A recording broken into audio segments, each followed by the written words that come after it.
session today, as I indicated, features two baristas. So our first professor is Professor Damaris Alvarez, and Professor Alvarez has taught for the Miami Fashion Institute since 2017. She has earned her master's degree in international business from Florida Atlantic University and graduated from Miami-Dade Honors College in 2010. She has earned the ACUE credential in effective college instruction, as well as the advanced certificate in effective college instruction. So welcome, Damaris. We're happy to have you. Hello, everyone. I am so happy to be with you all today. I am Damaris Alvarez. I'm a professor at Miami-Dade College, and today I am so happy to share my cup of coffee with all of you. Our main ingredient for today's session is going to be entrance tickets. That is what we are going to be discussing in this particular session that we're going to be talking about. Now, why did I choose the entrance tickets? So about 29% of you said that you have not taken the ACUE course. So the reason why I had chosen this particular entrance ticket was because I was inspired by something called the exit ticket. Now, yeah. Thanks, Damaris. Yes. Okay, great. So I was inspired by something that is called the exit ticket. For that 29% who has not been credentialed, who's never taken the course, the exit ticket is an activity that can be done in different modalities.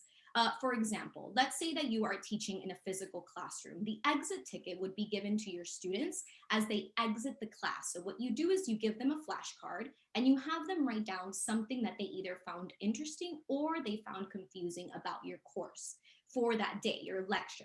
Now, the exit ticket is done every class, and you could do it online using a discussion board. You can do it online using a Jamboard. And this was my inspiration for what we're going to be talking about today, which is our entrance ticket.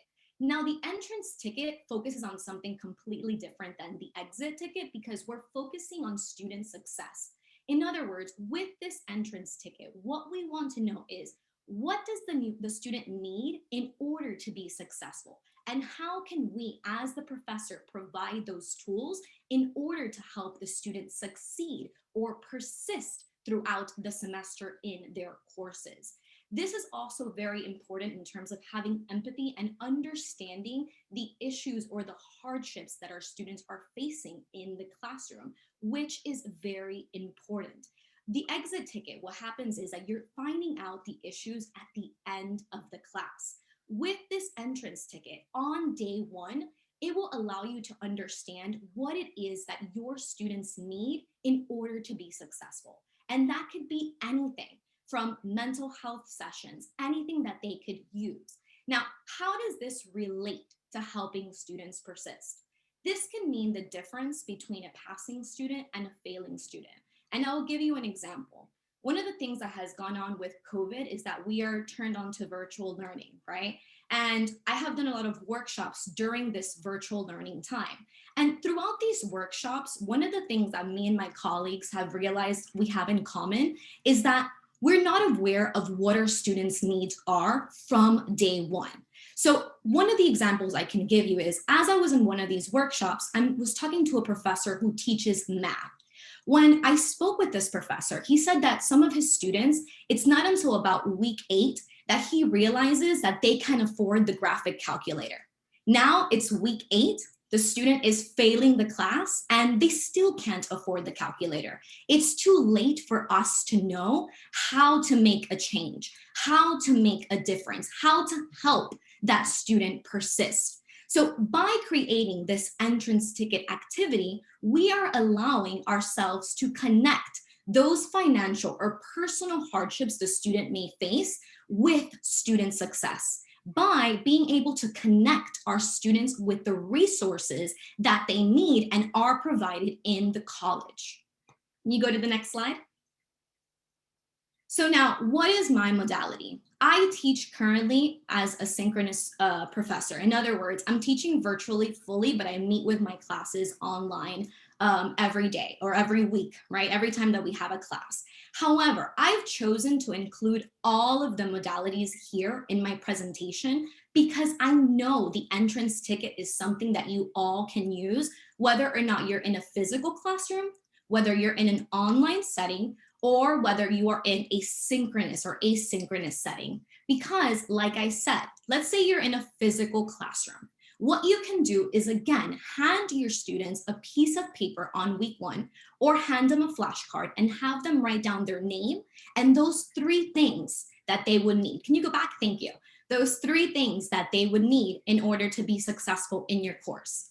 If you're in an online class, you can set it up as an assignment on whatever learning platform you are using. So for instance, right now I'm using Blackboard. That's what Miami-Dade College uses.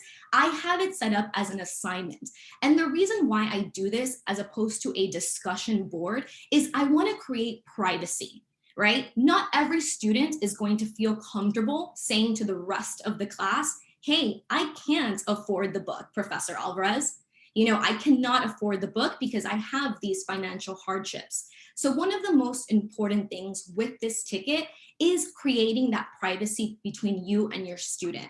So it can be done on any kind of setting. Can we go to the next slide?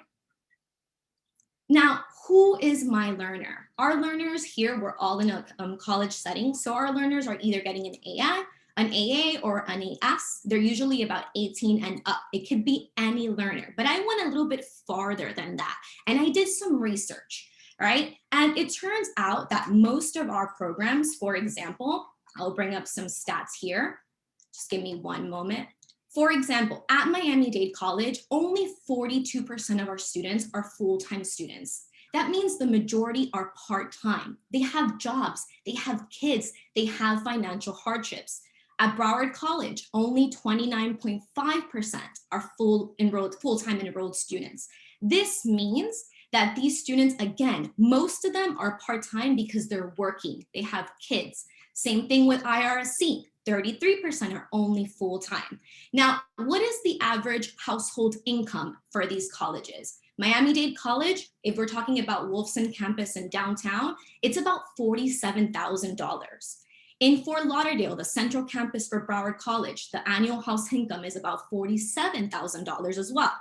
For Pierce, for IRSC, it's about $43,000. And for Lake City, Florida Gateway College, you're talking about $46,000. Now, what's important to note here is that an average income for an average household has about 2.5 people.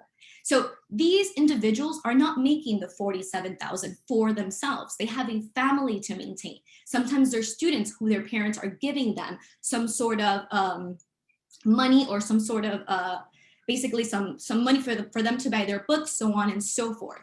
So again, we know that these learners definitely have issues in terms of financial hardships. They're not fully here all the time at our program because they have to make money in order for them to have their own personal lives.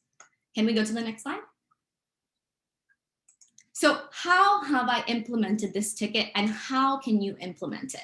So currently, because I'm doing virtual learning, I'm synchronous. In other words, again, I meet with my students via either Zoom, Blackboard, whatever platform that we use. I have created an assignment on the learning platform. And this is how I put my ticket for the assignment. I say, please write down 3 things that would help you be successful in the course. Please note that it can be anything. This can include childcare. Let's say you cannot come to class because you have a child. So let me know that's the case. It could be not being able to purchase the book. Please be honest and make sure that it's something that you truly need. And keep in mind that other students cannot see your entry ticket. This is between you and me. Again, that privacy is so important. I will tell you all, one of the biggest things I have noticed with the entrance ticket is a lot of my students are having mental health issues. And this is something that personally, I wouldn't want to share with the rest of the class. So having that privacy is very important for your students. Again, you can do this on your platform. So you can create an assignment. You don't have to make it worth any points. Just make sure that they do it for completion. Or if you're in the physical classroom, you can actually have this be written down on a piece of paper, have them put their name on it, and they can personally hand it to you as they exit the class. This way, again, you have that privacy just between you and your student, which is so important. All right, can we go to the next one? All right, now what have I learned? So the importance of staying up to date with workshops, with any sort of faculty professional development so that we know how we can help the student. For instance, at Miami-Dade College, we have a program called Access for students with disabilities. One of the things that Access offers is mental health counseling for those students who are struggling with mental health struggles at the time. So for me, being able to know that Access has those resources is the only way that I can help my students. So for you all, it's the same thing, being able to understand what is available at your college, what's available at your campus. And I did some research, I believe at IRSC, it's SAS, which is called Student Accessibility Services. And I believe also at Broward College, it's about the same thing. So we all seem to have programs that can be used to support, to help our students. But if we don't take the time to go over the workshops, to see what the programs offer, to contact the coordinator so that they can come to our classes and talk with our students, we cannot make that connection and we cannot help our students. So very important to be aware of programs, any services, any benefits that your college or even your campus may offer for your students. Now, something else that I found and I've learned throughout this is that it's very important that we keep things affordable. We are not private universities, we are community colleges. Again, like I mentioned, household income is $47,000, $43,000. That is not something, as you all know, that a normal typical family can live comfortably with. So making sure that our students have affordable learning materials is very important. The first website that I'm sharing here with you, Lumen Learning, is a website that is used for professors who, let's say your book is $200, $300. Well, this website offers courses and course material that you could implement that would still cover your learning objectives, but you could do so in a way that was affordable, not having to have that student pay for that $200, $300 book that they may only use once. Now, the second one, Affordability Counts, is great because if you have a book that is less than $20 for a 1-credit course, less than $60 for a 3-credit course, then you receive a badge that you can put on your resume, that you can put on your course, that you know how and you understand how to keep your course affordable. So this is wonderful because, again, for us, something very, very important is ensuring that all of our students from day one, that we're able to meet their needs. Because again, this is a college. These are students that are part-time, most of them, because they're working, they have kids. So how can we help them persist? How from day one can we ensure that they are successful and they have everything that they need? Can we go to the next slide? All right, now just one last thing I wanted to share with you all. I did create a YouTube channel during the virtual learning process, and it's great for not just professors, but also for your students. If you are currently using Blackboard or you're currently using Zoom, I have videos that you can share with your students to help them persist. Because if you all know, one of the things that causes the most uneasiness for students right now is that virtual transition. And I'll tell you why that happens. That happens because they don't understand their learning platform. They are not comfortable with their learning platform. So these videos are videos that I've created for you all so that you can share them with your students.